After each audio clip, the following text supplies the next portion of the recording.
नमस्कार साथियों, गौरव ज्ञान धारा में आप सभी का स्वागत है। आज की ये क्लास लाइव नहीं होकर प्रीमियर पर चल रही है, लेकिन आप सभी के लिए ये बहुत ही फायदेमंद और बहुत जरूरी क्लास है। कुछ काम होने के कारण ये जो है क्लास का समय फिर भी अपना जो है चूके नहीं, इसको भी ध्यान में रखते हुए आपको ये क्लास दी जा रही है। आज की इस क्लास में अपन जो पढ़ेंगे रीट एसएसटी L2 के अंदर है। एसएसटी ध्यान रखना, क्योंकि कई बच्चे अभी भी कमेंट करते हैं कि सर L1 में हमारे तो ये टॉपिक है ही नहीं। अरे भैया, एसएसटी का टॉपिक है ये। एसएसटी यानी कि L2 आपके L1 का होता तो ईवीएस कहता। आप लोगों की ईवीएस वाली क्लासेस भी बहुत जल्द जो है शुरू कर देंगे, चिंता मत करो, आप लोगों के लिए भी व्यवस्था कर रहे हैं। अब अपने मौर्य साम्राज्य पढ़ना है। देखो, मौर्य भी पढ़ना है, अपने को गुप्त भी पढ़ना है। और इससे पहले अपन ने एक यूनिट एसएसटी की फर्स्ट यूनिट जो है वो पूरी पढ़ ली है। अब अपने को पढ़ना है दूसरी यूनिट। मौर्य साम्राज्य से शुरू हो रही है, मौर्य और गुप्त, इसमें मुख्यतः ये दो ही है दूसरी यूनिट के अंदर। तो थोड़ा सा व्यवस्थित पढ़ना बहुत जरूरी है टाबरों, और व्यवस्थित आप लोगों को भी आगे बढ़ना जरूरी है। अब बहुत जल्द जो है रीट की विज्ञप्ति भी उपचुनाव के बाद शायद देखने को मिलेगी, लेकिन जहां तक मेरा मानना है जनवरी में परीक्षा संभावित नहीं है। संभावित कहा है, लेकिन इतनी जल्दी ये रीट है, ये इतनी जल्दी होती नहीं होगी, तो अपन उसके लिए प्रिपेयर हो जाएंगे। तो देखो, सबसे पहले जो है इसको समझते हैं कि मौर्य साम्राज्य जो है वो क्या चीज है। देखो, मौर्य साम्राज्य, यहाँ पे ये ध्यान रखना है कि कई जगह तो ये कहते थे कि भैया ये जो है कि ऐसी जगह रहते थे जहां पे मोर ज्यादा थे, तो इसलिए इनका नाम मौर्य पड़ा। कई जगह कहते हैं मौर्य नाम की ईंटें चलती थी, तो वहां से इनको मौर्य कहने लगा, कहा जाने लगा।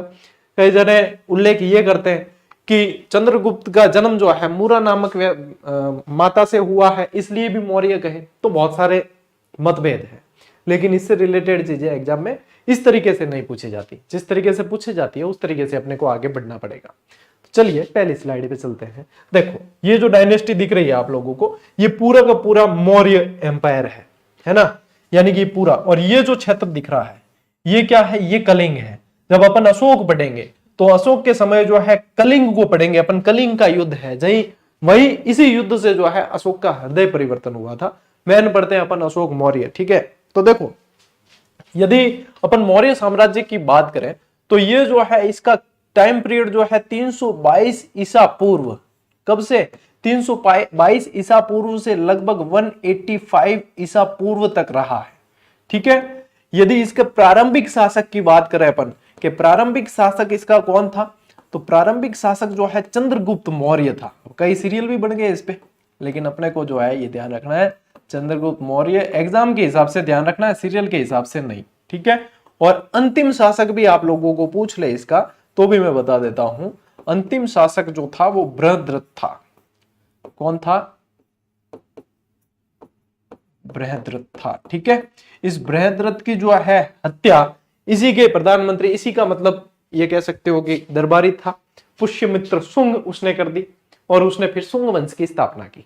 और इनसे पहले जो वंश था वो नंद वंश था। इनसे पहले देखो, मौर्य से पहले कौन सा था? नंद वंश, ठीक है। और मौर्यों के बाद अब मन ध्यान है कि कई जना यानी चैट बॉक्स में हमें भी धमी डाले गुरुजी हो यूं वो यूं, क्योंकि सवाल बहुत पूछने की आदत है थारी, पढ़ाई मत फोकस करो। कौन? मौर्य रे बाद में जिको है शुंग वंश, ठीक है। तो नंद और शुंग ये ध्यान में रखना है, इनसे पहले और इनसे बाद में। यहां तक तो मेरे हिसाब से बात क्लियर हो गई होगी। नंद वंश के वैसे देखो हिस्ट्री यदि स्पेशली पढ़ने जाओ तो बहुत सारी चीजें आप रीट पीढ़ी वालों को क्या क्या ध्यान में रखनी है वो।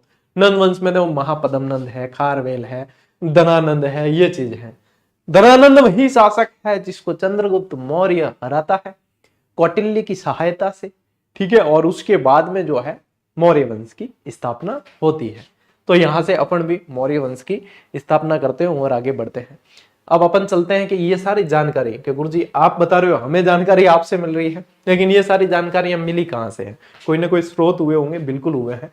टाबरो पहला ले स्क्रीनशॉट देंगे, बाद में आप बड़ा आगे ले स्क्रीनशॉट लो, फिर बढ़ते हैं आगे, ठीक है। यहां तक क्लियर है? एक एक चीज को क्लियर करते हुए आगे बढ़ेंगे।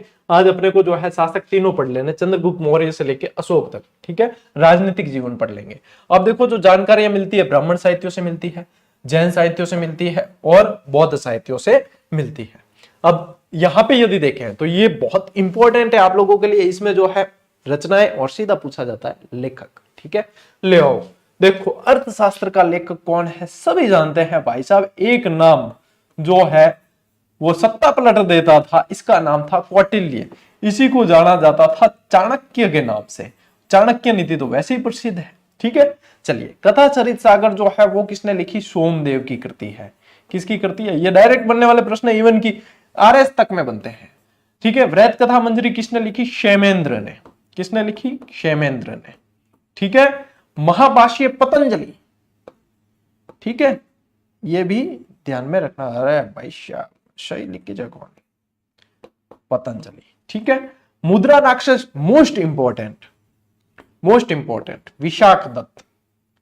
कौन है, विशाख दत्त। जब हम हिस्ट्री पढ़ाते हैं हमें लेवल का बहुत ध्यान रखना पड़ता है एज अ टीचर, क्योंकि हमने पढ़ी होती है प्रो लेवल की। अब आप लोगों को रीट प्री में कितना क्या चीज बतानी है, वही तो चीज है कि क्या पढ़नी है, क्या याद रखनी है, टावरों सारी चीजें ध्यान रखनी बहुत जरूरी है। तो ये चीजें जो है आप क्लास में जितनी देखोगे ना वो सारी याद करनी है, सभी इंपॉर्टेंट है। उसमें भी देखो एक तो होता है फेवरेट, एक होता है हॉट फेवरेट यानी बहुत ज्यादा प्रिय, और एक होता है इंपॉर्टेंट, एक होता है मोस्ट इंपॉर्टेंट। तो ये जो है मोस्ट इंपॉर्टेंट है इसमें से मुद्रा राक्षस। ठीक है, चलिए मुद्रा राक्षस पर जो है टीका भी लिखी, वो लिखी भाई साहब किसने, ढूंढीराज ने। किसने लिखी, ढूंढीराज ने जो है मुद्रा राक्षस पर टीका भी लिखी है। ठीक है, तो ये विशाख दत्त वाली है ना मुद्रा राक्षस, ये बहुत प्रसिद्ध है। और मुद्रा राक्षस पर टीका किसने लिखी है, ये लिखी है आपके ढूंढीराज ने लिखी है। ठीक है, फिर इसके बाद में एक आती है प्रतिपदा पंजिका। ठीक है, ये किसकी रचना है, ये है भट्ट स्वामी की, भट्ट स्वामी। इतनी की याद रह जाएगी, बस इतनी है, बिंगे बाद में की नहीं है। बिंगे बाद में पूछी कि जैन साहित्य की बताओ, तो जैन साहित्य की भद्रबाहु कर दियो, क्या कर दियो, भद्रबाहु। और परिशिष्ट पर्वण की बताओ तो इम है जिको हेमचंद्र सूरी है, की है हेमचंद्र सूरी। बस टाबर, इतनी बात है। बौद्ध साहित्य में डायरेक्ट दीप वंश, महावंश, दिव्यावधान, महाबोधि वंश, दीर्घ निकाय, इम राइटर याद करना ही कौन है, इम राइटर याद करना ही कौन है। इसमें राइटर का उल्लेख नहीं पूछते, नहीं मिलता। अपने को जो याद करना है वो ये जैन साहित्यों के, अपने को जो याद करना है वो ब्राह्मण साहित्यों के, इस तरीके से याद अपने को करने हैं।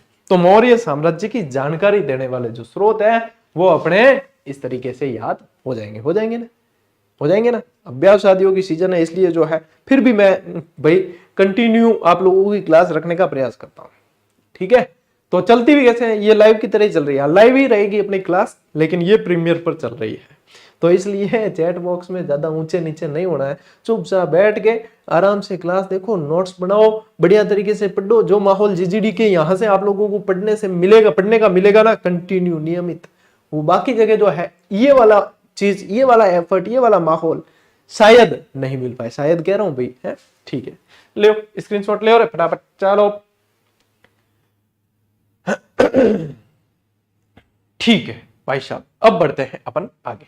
चलिए अब देखो शक्तिमान जी आप ऊपर जाइए, यहां बीच में डिस्टर्ब नहीं करना है। ये देखो यह है चक्रवर्ती सम्राट चंद्रगुप्त मौर्य। अब देखो चंद्रगुप्त मौर्य जो है इसका टाइम पीरियड रहा है 322 से 298 ईसा पूर्व। ठीक है, ये भी ध्यान रखना। ठीक, अब देखो इसके बारे में ये कहा जाता है कि मूरा नामक महिला से इसका जन्म हुआ, इसलिए मौर्य कहलाए। और मूरा कहते हैं कि एक शूद्र महिला थी, तो इसलिए इनके ये कौन थे इसके ऊपर बड़ा सस्पेंस है और मतभेद है। कोई कहता है ये शूद्र थे, कोई कहता है ये ब्राह्मण थे, कोई कहता है ये क्षत्रिय थे, और कोई कहता है ये वैश्य थे। तो अपने को सभी चीजें सभी तरीके से पढ़नी पड़ेगी। ठीक है, सभी तरीके से याद करेंगे, लेकिन इसके जो है उपनाम मिलते हैं वो एक बार थोड़ा सा अपन देख ले। देखो यूनानी उद्धरण, यूनानी लेखक है ना, ईरानी वगैरह, ये बहुत सारी जो है चीजें अपने को ध्यान में रखनी पड़ेगी। तो देखो सेंड्रोकोटस जो एक तो देखो इसी के बारे में सेंड्रोकोटस मिलेगा, एंड्रोकोटस मिलेगा, सेंड्रोकप्टस मिलेगा और वृषल मिलेगा।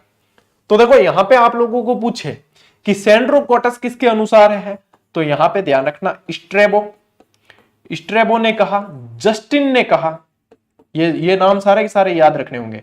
और इनके अलावा एक और याद रख लेना, मेगस्थनीज। मेगस्थनीज की एक रचना थी, कौन सी पता? इंडिका। ये पूछा जाता है, लगा दो मोस्ट इंपॉर्टेंट इसके आगे इंडिका। हालांकि मूल रूप में ये मिली नहीं, इसके जो है उद्धरण मिले हैं, यानी कि टुकड़े में। इसके उद्धरण का मतलब है टुकड़े भी नहीं कह सकते, मतलब इंडिका में ऐसा लिखा गया था, ऐसे जिक्र मिलता है, परवर्ती लेखक देते हैं, यानी बाद में हुए परवर्ती, यानी बाद में।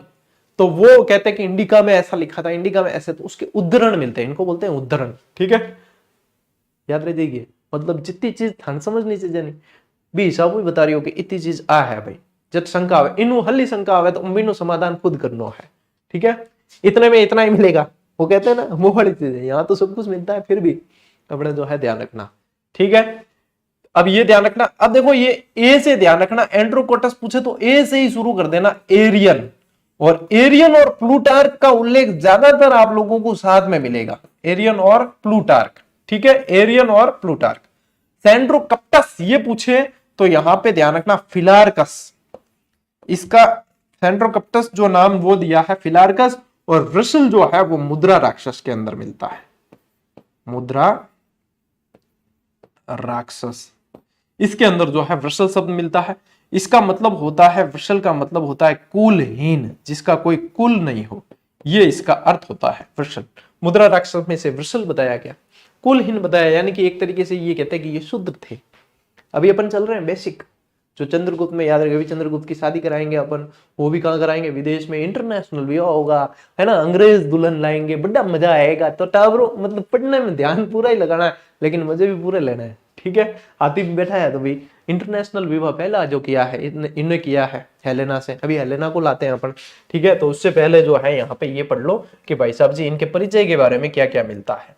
तो जो है इनको शूद्र कहा ज्यादातर। अब आगे जैसे इंडियन हिस्ट्री पढ़ते हैं ना, तो ज्यादातर शासकों के बारे में शूद्र या इनसे तुलना करने वाला कोई बताते तो ब्राह्मण साहित्य बताते हैं। कौन बताते हैं? तो यहां ध्यान रखना कि ब्राह्मण साहित्यों के अंदर इसे शूद्र कहा गया है, ब्राह्मण साहित्य। इसमें क्या कहा है? शुद्ध। देखो नियमित रहना बहुत जरूरी है। तुम सोचो आज क्लास मिस करता के ऐसे करते करते, मतलब आज क्लास एक क्लास मिस कर देते, आज की क्लास मिस कर देते, यानी कि आप लोग जो है लाखों बच्चों से एक कदम पीछे होते, लाखों से, हजारों भी नहीं है यार, लाखों से। इसलिए जितने नियमित रहोगे उतने आप लक्ष्य के पास पहुंचोगे। इतना भी इजी नहीं है बेटा कि हम जो है स्किप कर देंगे तो क्या होगा? क्या होगा? वही होगा जो मंजूर सफलता होगा। ठीक है, इसलिए बेटा स्किप बिल्कुल ही मत करना, एक भी क्लास मिस नहीं करनी है। हम कर भी दे तो भी आपको मिस नहीं करनी है, इतना कंटेंट आप लोगों को दिया। यहां तक कि जैसे ये पढ़ाते टेस्ट भी देना, टॉपिक वाइज में आप लोगों को दे रखी है। ठीक है, उसमें भी शानदार व्याख्या वगैरह। तो ये आप लोगों की रणनीति का हिस्सा बनना ही चाहिए। उसके बाद में यदि फिर कहो के बाद में गुरुजी आपने पढ़ाया उसमें से प्रश्न तो आया लेकिन मैं जो है नियमित नहीं था, वो नहीं था, ऐसे भी मैसेज आते हैं हमारे पास, तो फिर देखो यहाँ गिद्ध करे इसे पहाड़ी से धक्का दे दूंगा मैं। क्षत्रिय, क्षत्रिय जो है इनके बारे में कहा है वो जैन और बौद्ध साहित्यों में, जैन और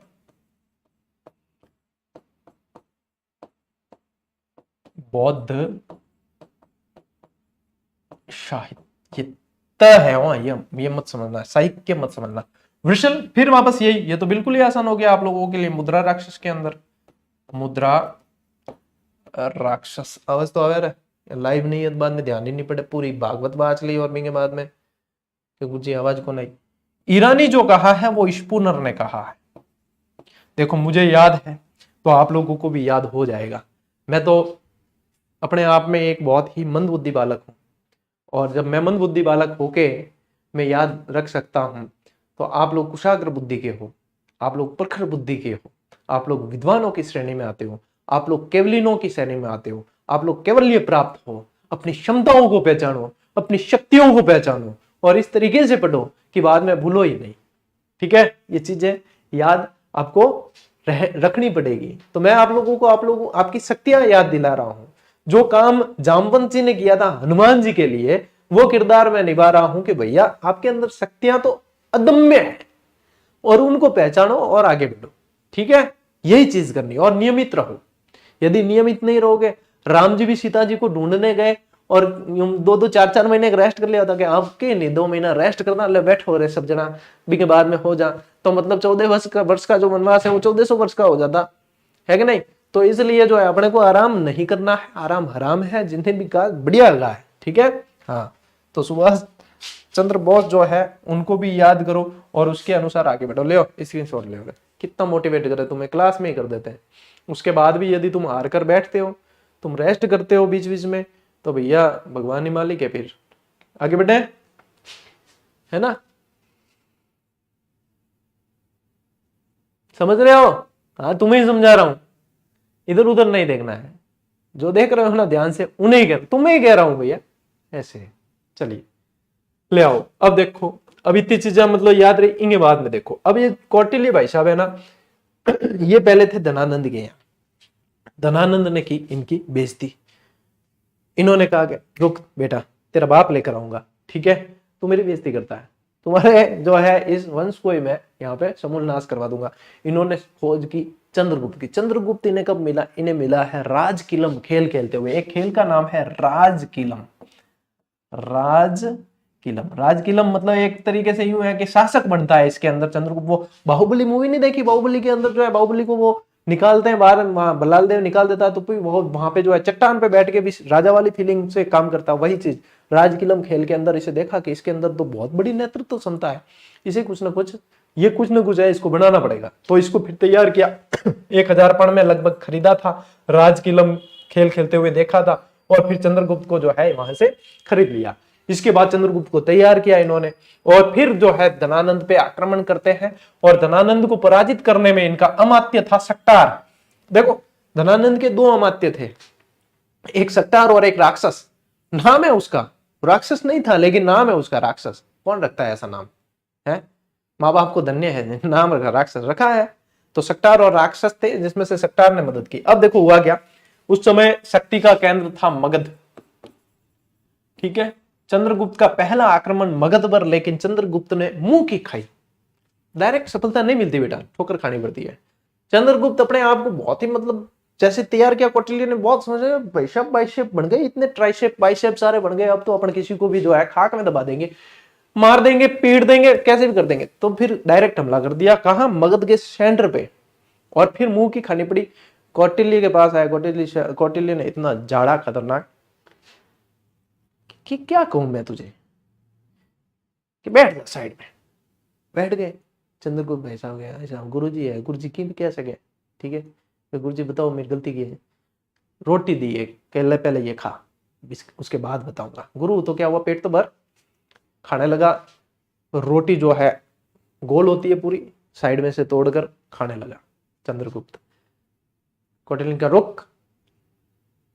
चंद्रगुप्त क्या है यार, एक तो रोटी खाने को भी दे रहे हैं और कह रहे रुक। अब तो ये क्या गुरुजी झाड़ेंगे बराबर।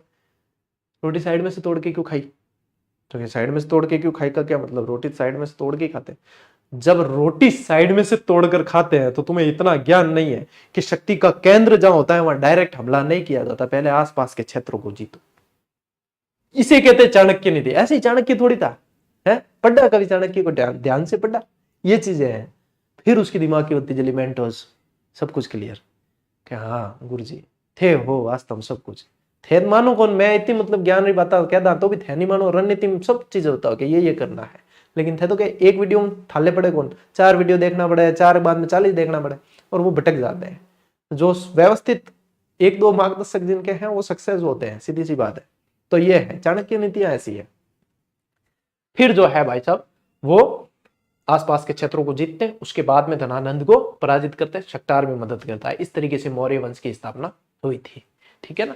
चलिए, तो यहां पे ये ध्यान रखना है। अब देखो चंद्रगुप्त मतलब क्यों खुद को बलशाली इतना समझता था, क्योंकि देखो परवर उस समय के जो लेखक गण थे, प्लूटार्क कहता है चंद्रगुप्त की सेना में 6 लाख सैनिक थे। ये पंक्तियां ऐसे की ऐसे एग्जाम में पूछी जाती, किसके अनुसार चंद्रगुप्त की सेना में 6 लाख सैनिक थे। तो ध्यान रखना, प्लूटार्क भाई साहब ने क्या कहा कि उनकी सेना में 6 लाख सैनिक थे। बताओ कितनी बड़ी सेना। जस्टिन कहता है कि डाकू थे भाई, क्या सैनिक नहीं, ये तो डाकू थे सारे के सारे। तो जस्टिन कहता है चंद्रगुप्त की सेना में चोर और डाकू थे। तो जस्ट कहता है कि डाकू थे, जस्ट डाकू थे भाई, चील करो भाई, जस्ट क्या थे, डाकू थे। तो यहाँ पे जस्ट डाकू ध्यान रख लेना, और यहां से क्या ध्यान रखोगे, पीसी ध्यान रखना। पीसी यानी प्रियंका चोपड़ा नहीं है, प्लूटार्क ने कहा है 6 लाख, और सी से सी कुछ है की तरह भी लिख सकते हो, है ना, ऐसे कैसे भी याद रख लेना। पीसी, ध्यान रख लेना, प्लूटार्क ने कहा है 6 लाख जस्ट डाकू थे बस। चंद्रगुप्त अपने अंतिम समय में जो है श्रवण बेलगोला चला जाता है। ये श्रवण बेलगोला कहां पड़ता है? कर्नाटक में। अरे बेटा कर्नाटक। अब ये श्रवण बेलगोला जाता है किसके नेतृत्व में? भद्रबाहु। अपन ने पढ़ा था जैन पढ़ा, जब जैन संप्रदाय, भद्रबाहु जो है दिगंबर वाले जो इनके नेतृत्व में चले जाते हैं दक्षिण में, तो ये चले गए वहां श्रवण बेलगोला के अंदर, वहां पे इसने जैन धर्म ग्रहण किया है। यानी कि ये पूछते हैं कि श्रवण इसने अपने अंतिम समय में कौन सा धर्म अपनाया? जैन धर्म। भद्रबाहु कौन से धर्म से था? जैन धर्म से। जैन धर्म की भी शाखा पूछ ले तो ध्यान रखना दिगंबर, ठीक है। और अपने अंतिम समय में चंद्रगुप्त ने अपने प्राण त्यागे किस विधि से? सल्लेखना विधि से। किससे? सल्लेखना। और यही विधि यदि अपन दो शाखाएं बताई थी ना आपको, श्वेतांबर और दिगंबर, यही विधि अपन पढ़ते श्वेतांबर में तो उसको कहते हैं संथारा और इसको कहते हैं सल्लेखना। सल्लेखना से प्राण त्यागने वाला ये जो है अब अपने इतिहास के अंदर शासक रहा है कौन? चंद्रगुप्त मौर्य। यहां तो है प्राण तो त्यागा दिए लेकिन शादी कराई नहीं कि गुरुजी आपने तो कहा था कि इंटरनेशनल शादी कराएंगे, अभी शादियों की सीजन हो रही है, कराओ, चलो शादी कराते हैं। तो चंद्रगुप्त मौर्य और सेल्यूकस निकेटर, पूरा नाम इसका क्या, इसको क्या कहते हैं? Seleucus Nicator. सिकंदर से भी लड़ाई के उल्लेख मिलते हैं इसके बारे में।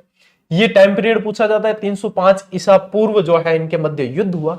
चंद्रगुप्त बहुत शक्तिशाली था, सेल्यूकस को हरा दिया। सेल्यूकस को हरा दिया। सेल्यूकस पराजित हुआ। अपनी पुत्री, देखो जो हारता है वो अपनी बेटी की शादी जो है जीतने वाले से करता है, ये परंपरा रही है इतिहास के अंदर। अपनी पुत्री हेलेना का विवाह करता है चंद्रगुप्त से। दहेज में इसे क्या मिलते हैं? 4 प्रांत देता है सेल्यूकस निकेटर। कौन कौन से? एरिया, अर्कोशिया, जेड्रोसिया और पेरोनिस्टाई। यानी कि आप इस तरीके से भी कह सकते हो हेरात, कंधार, बलूचिस्तान, इन्हीं के नाम है, ये बदले हुए हैं, बलूचिस्तान और काबुल, ठीक है, यही है एरिया, अर्कोशिया, जेड्रोसिया, पेरोनिस्टाई, ठीक है, यही है हेरात, कंधार, बलूचिस्तान, काबुल। यूं भी पूछ ले एग्जामिनर की भरोसा नहीं है, कभी एग्जामिनर है ना, कभी भांग खान भी पेपर बना दे, एलडीसी को बनाए हो जो, तो यही वास्ते यह चीजें ध्यान रखनी भी, हेरात, कंधार, बलूचिस्तान, काबुल, ठीक है, ये भी याद रखनी। एरिया, अर्कोशिया, जेड्रोसिया, पेरोनिस्टाई, ये भी ध्यान रखनी है। तो चंद्रगुप्त भैया कम थोड़ी थे, रिटर्न गिफ्ट दिया। रिटर्न गिफ्ट का सिस्टम है, आजकल जो गिफ्ट देते हैं रिटर्न गिफ्ट भी दिया जाता है, ठीक है। रिटर्न गिफ्ट दिया 500 हाथी। उस समय हाथियों की बहुत वैल्यू थी, जिसके पास ज्यादा हाथी वो उतना ही शक्तिशाली। तो इसने क्या दिया? 500 हाथी। हाथियों की वैल्यू से ये पता लगा सकते हो कि अशोक ने कलिंग पर युद्ध क्यों किया था? हाथियों के लिए किया था। लाखों लोग मार दिए हाथियों के लिए। तो ये 500 हाथी इसने जो है यहाँ पे गिफ्ट दिए, भेंट दिए, ठीक है ना, याद रह जाएगा ना। देखो इससे बेस्ट तरीका नहीं हो सकता आप लोगों को ये चीजें समझने का। चंद्रगुप्त मौर्य, बिंदुसार, बोरिंग टॉपिक है लेकिन अपने जो है यहाँ मजा आएगा, ठीक है। तो यहाँ पे ध्यान रखना। अब सेल्यूकस का राजदूत मेगास्थनीज जो है वो भी चंद्रगुप्त के दरबार में आता है, और मेगास्थनीज के बारे में तो आप लोगों को पूछेंगे तो इंडिका पूछेंगे, ठीक है, इंडिका पूछेंगे। इस युद्ध का वर्णन, इन दोनों के बीच में युद्ध हुआ, इसका वर्णन एपियानस करता है, स्ट्रेबो करता है और प्लूटार्क करता है। तो ले भाई शादी करवा दी, और ये संभवतः पहला अंतरराष्ट्रीय विवाह था। कैसा था? अंतरराष्ट्रीय विवाह था ये, ठीक है, अंतरराष्ट्रीय विवाह था ये पहला, चंद्रगुप्त मौर्य वर्सेस हेलेना, ठीक है। लो भाई स्क्रीनशॉट ले लो, बढ़िया, क्यों बढ़िया था, पढ़ मैटर नहीं आ सके, शॉर्ट स्वीट और एग्जाम अप्रोच के अनुसार according to level of REET, understood? Okay. क्या गुरुजी थे आजकल इंग्लिश बोलन होगा? अरे यार क्षमताओं पे संदेह करने लगे कि विद्यार्थी है। कई बार हमारे पास में मैसेज भी फुल टू फुल इंग्लिश आते हैं, कभी तो हमने हमारे जो है पत्ते पूरे खोले ही नहीं। जिस दिन खोलेंगे उस दिन आप लोग भी देखोगे, दुनिया देखेगी। चलिए कि नहीं रहे, ये सब चीजें चलती रहे, आगे बढ़ोगे, ठीक है, यहां तक क्लियर है, ओके। अब बढ़ते हैं भाई साहब इनके पुत्र बिंदुसार की तरफ, ठीक है। इनकी माता का नाम मिलता है लिखा हुआ दुर्धरा, पूछ ले कभी, ध्यान रख लेना, माता का ना जो जिक्र मिलता है वो दुर्धरा नाम से, अरे भाई साहब इसकी वजह से लिखा नहीं जाता है, दुर्धरा नाम से मिलता है, ठीक है। चलिए, इसके भी उपनाम ध्यान में रखने। टाइम पीरियड देख लो, 298 से 274 ईसा पूर्व, क्योंकि 273 से फिर अशोक के बारे में पढ़ेंगे, जहाँ 4 साल चलेगा राज्याभिषेक के लिए संघर्ष, राजगद्दी के लिए संघर्ष, और कई सारे भाइयों को मारने का इल्जाम लगेगा, सुसीम वगैरह को मारने का इल्जाम लगेगा, और उसके बाद में जो है 4 साल बाद गद्दी मिलेगी, उसके 8 साल बाद युद्ध होगा कलिंग का, उसके बाद में जो है हृदय परिवर्तन। That's the Maurya empire and Maurya dynasty. ठीक है, यही है मौर्य साम्राज्य। चलिए, तो यहां पे जो है देखो नाम कैसे, अमित्रोकेडस, अमित्रोचेटस, अमित्रघात, सिंहसेन, भद्रसार, बिंदुपाल, ये सब किस किसने कहे। तो देखो अमित्रोकेडस के बारे में आप लोगों को पूछे तो स्पेशली ध्यान रखना, स्ट्रैबो भाई साहब ने इसके बारे में कहा, ये अमित्रोकेडस सब प्रयोग में लिया, ये डायरेक्ट बनने वाले प्रश्न है। अमित्रचेटस पूछे तो ध्यान रखना यूनानी लेखकों ने कहा है, यूनानी लेखकों ने इसके बारे में लिखा, अमित्रोचेटस। अमित्रघात जो है वो संस्कृत में लिखा मिलता है, कहां लिखा मिलता है, संस्कृत के अंदर अमित्रघात मिलता है। सिंहसेन जो है वो जैन साहित्य के अंदर मिलता है, कहां, जैन साहित्य, जैसी, ऐसे याद रख लेना, जैसी, ठीक है, जैसी। भद्रसार जो है वो पुराणों के अंदर मिलता है, और उसमें से भी स्पेशल पूछे तो वायु पुराण, वायु पुराण, इसके अंदर जो है भद्रसार मिलता है। बिंदुपाल जो है फा प्यू चैन लिन, ऐसे यार नाम है, मेरे को भी है ना, इसका भूल जाता हूं मैं बार बार, तो इसका है फा पेंचुलिन, फा पेंचुलिन, फा पेंचुलिन, इसने बिंदुपाल कहा।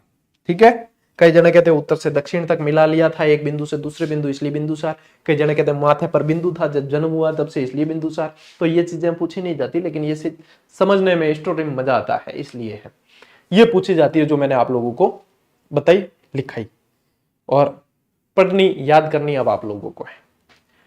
समझ रहे हो, समझ रहे हो, ठीक है, ओके।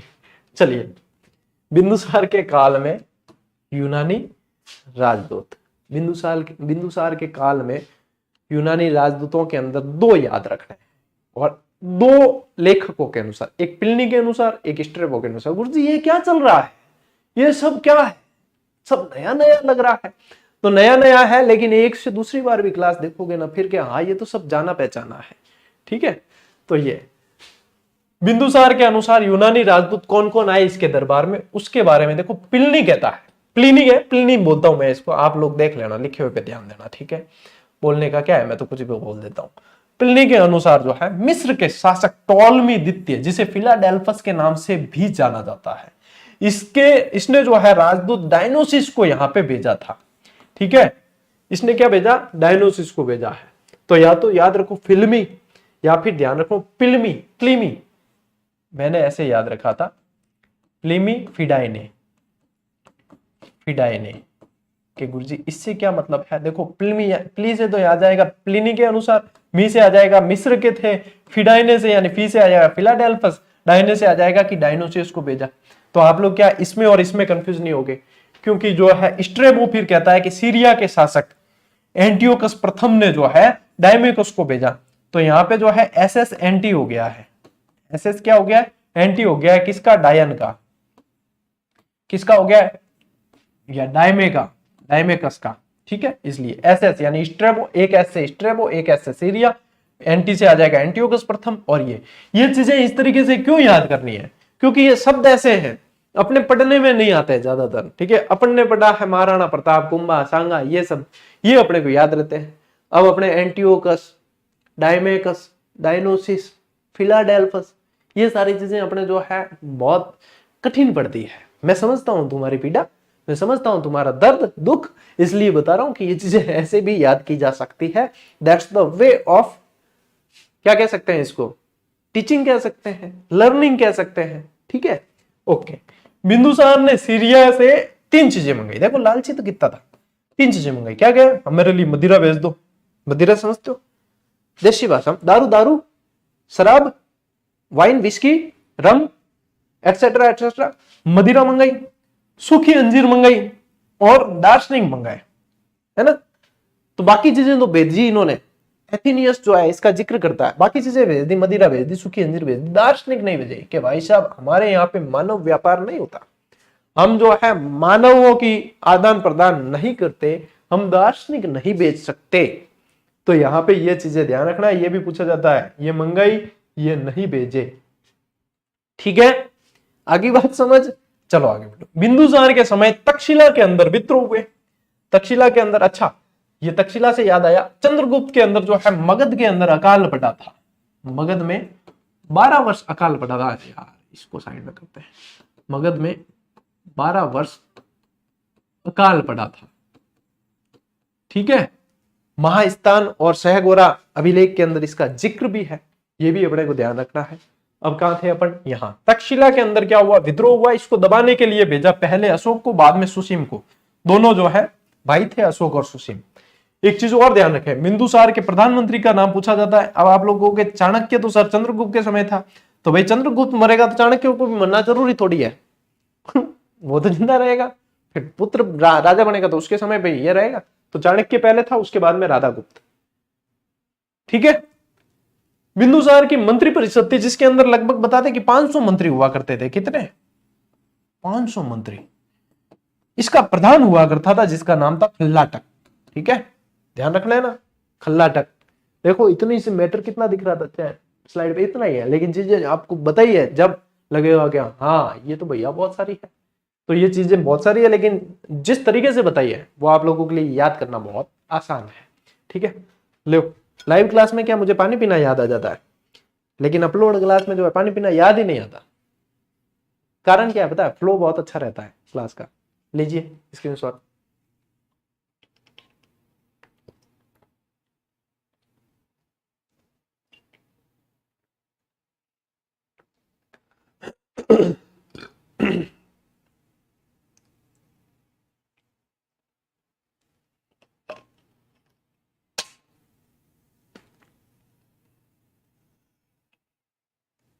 चले आगे, चलिए अब बढ़ते हैं अपन राजा अशोक की तरफ, ठीक है।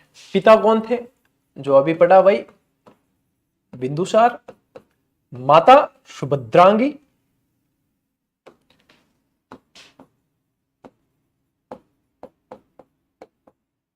सुभद्रांगी।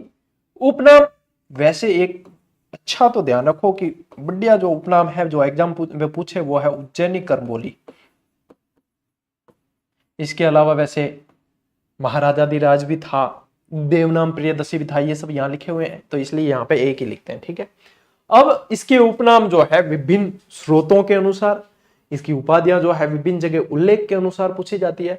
और मैं जहां मोस्ट इंपॉर्टेंट बताऊं ना, वो रट्टा मार के रखना, क्योंकि जहां मैं मोस्ट इंपॉर्टेंट बताता हूं ना कहीं जो है किसी कोने में से एग्जामिनर भी नोट कर रहा होता है ये मोस्ट इंपॉर्टेंट, ये प्रश्न बनाना है, यही है, बस ज्यादा मेहनत करने की जरूरत नहीं। हाँ सीधा है, जिसका दिल साफ है वो बता रहा है कि मोस्ट इंपॉर्टेंट बना दो और देखना प्रश्न यही से मिलेंगे। देखो मगधाधिराज बाबरू शिलालेख कहां से मिला है, बैराट कैप्टन बर्ट ने खोजा था, याद है, वो इन्हीं के समय का। तो मगधाधिराज के, मगध का अधिराज कौन है, बाबरू शिलालेख में मिलता है उल्लेख, किसके बारे में, अशोक के बारे में। राजा या राज्यो अशोक या रान्यो अशोक कनगन हल्ली लेख के अंदर मिलता है, कहां मिलता है, कनगन हल्ली। अशोक वर्धन विष्णु पुराण, वैसे पुराणों के अंदर जो है राजाओं की वंशावली का जिक्र होता है, राजाओं की वंशावली का, इसलिए अपन पढ़ते हैं कभी वायु पुराण कभी विष्णु पुराण। तो यहाँ पे जो है अशोक वर्धन नाम मिलता है वो विष्णु पुराण के अंदर मिलता है। देवनाम प्रिय, देवनाम प्रियदर्शी, ये मिलता है अभिलेखों के अंदर। और सबसे मोस्ट इंपॉर्टेंट इसलिए कहा है कि इसको जो है मोस्ट इंपॉर्टेंट जहां बता रहा हूं वहां पे नोट करके रखना, अशोक नाम का जिक्र। क्या अशोक तो था ही, गुरुजी तो हाँ, अशोक नाम का जिक्र भी तो मिला है। इसके लिए ये पूछा जाता है मास्की गुर्जरा नित्तुर और उद्गोलन, ये 4 अभिलेख जो है इसके अंदर अशोक नाम का जिक्र मिलता है। साथियों याद रख लेना, बहुत ही मोस्ट इंपॉर्टेंट चीज बता दी है मैंने आपको, ठीक है। चलिए अब इसके ऊपर इल्जाम बहुत लगे।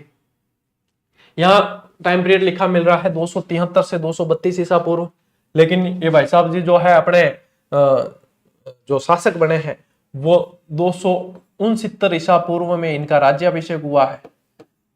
में राज्याभिषेक उल्टे चलते हैं साल यहाँ पे, ये तो पता ही है आप लोगों को, क्योंकि ईसा पूर्व में चल रहे हैं। अब राज्याभिषेक तो ये 4 साल कहां गए, 4 साल क्या किया, तो 4 साल जो है उत्तराधिकारी संघर्ष चला है राज्याभिषेक के लिए। एक आजीवक संप्रदाय के थे पिंगल वत्स जीव, उन्होंने अशोक के बारे में भविष्यवाणी की थी कि ये जो है सिंहासन पे बैठेंगे। कौन था? पिंगल वत्स जीव, आजीवक संप्रदाय से।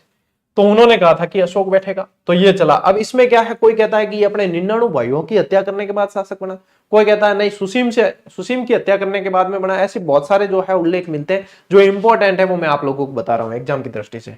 सिंहली अनुश्रुतियां, सिंहली मतलब श्रीलंका, ठीक है। सिंहली मतलब सिंहली द्वीप कौन सा है? श्रीलंका। सिंहली अनुश्रुतियों के अनुसार अशोक अपने 99 भाइयों की हत्या के बाद शासक बना। उत्तराधिकारी युद्ध में भाइयों की हत्या करके शासक बना, ये कहते हैं महाबोधिवंश। महाबोधिवंश और तारानाथ, यानी कि बौद्ध साहित्य भी कह सकते हो आप इनको। महाबोधिवंश, दीपवंश, दिव्यावदान, महावंश, ये सारे जो है बौद्ध साहित्य है।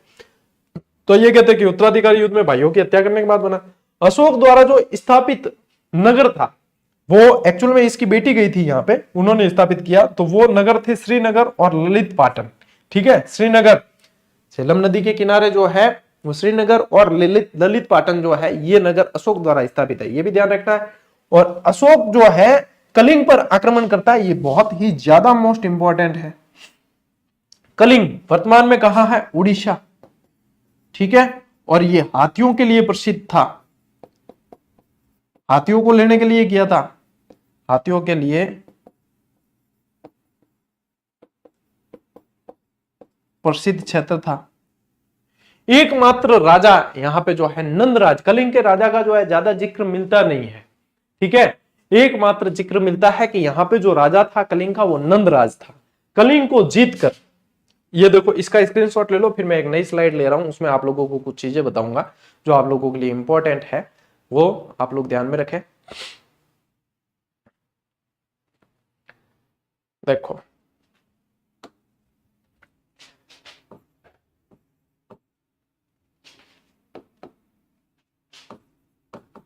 ये चीजें भी आप लोग लिख लें।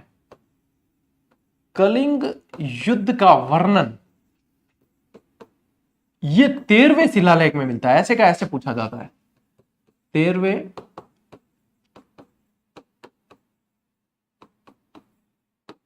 शिलालेख के अंदर मिलता है एक चीज। दूसरी चीज, कलिंग को जीतकर, कलिंग को जो है जीतकर धौली और जौगड़ दो भागों में बांट दिया। ये पूरा लिखना आप, धौली और जौगड़, उत्तरी और दक्षिणी, ठीक है। जौगड़ में बांटा, ठीक है।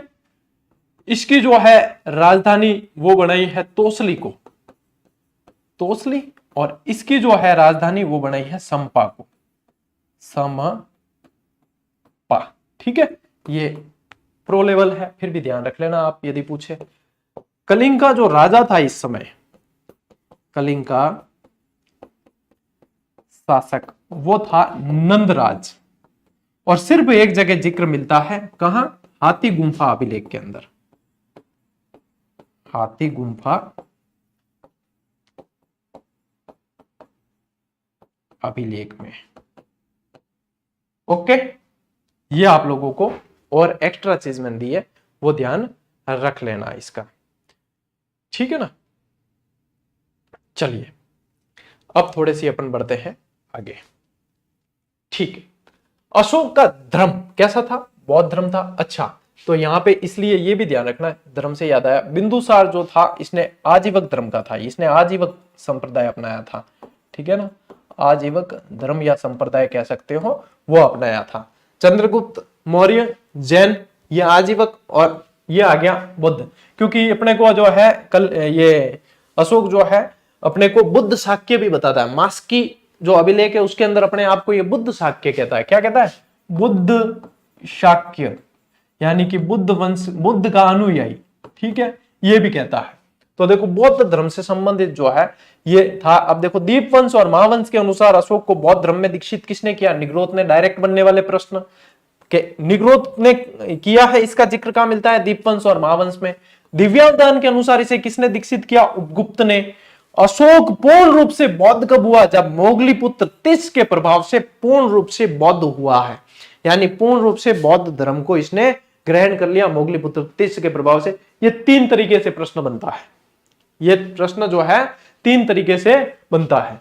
अब अशोक जो है देखो बौद्ध धम्म और संघ में निष्ठा भी रखता है, ये बाबरू शिलालेख के अंदर मिलता है। इसलिए दूसरा जो अभिलेख, वैसे देखो मैंने आप लोगों के लिए जीजीडी फैक्ट डलवाया था कि जिसके अंदर 14 अभिलेख पूरे बताए थे। दूसरे अभिलेख में अशोक पूछता है कि किम चैम धम्मे, धम्म क्या है? प्राकृत भाषा के अंदर थोड़ी बहुत आती है मुझे भी, ठीक है।